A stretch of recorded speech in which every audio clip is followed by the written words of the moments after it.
Jalan Garuda lintas tengah Sumatera yang menghubungkan sejumlah provinsi di Pulau Sumatera kembali rusak.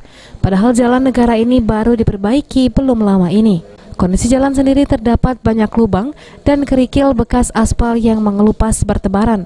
Kondisi tersebut diperparah jika hujan turun, di mana seluruh lubang tertutup air sehingga banyak kendaraan yang terjebak ke dalam lubang.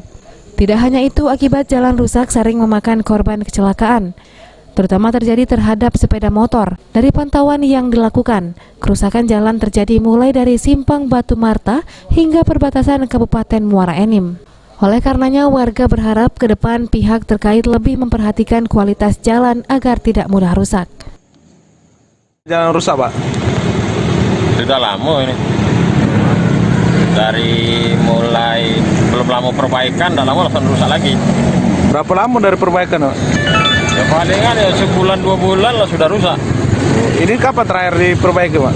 Nah kalau pastinya belum tahu, palingan ya yang kalau kita ini sebulan 2 ini lah ini.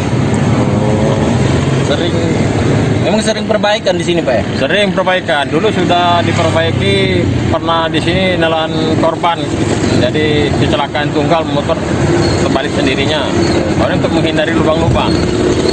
Pernah makan korban diperbaiki, tapi masih seperti ini lagi. Tidak, perbaikannya di aspal permanen atau tambal sulam, Pak? Ini tambal sulam ini. Jadi tambal sulam. Tambal sulam. Warga juga berharap perbaikan jalan ke depannya dilakukan pengaspalan permanen, bukan tambal sulam seperti yang dilakukan sebelumnya. Ari Pranika, PAL TV.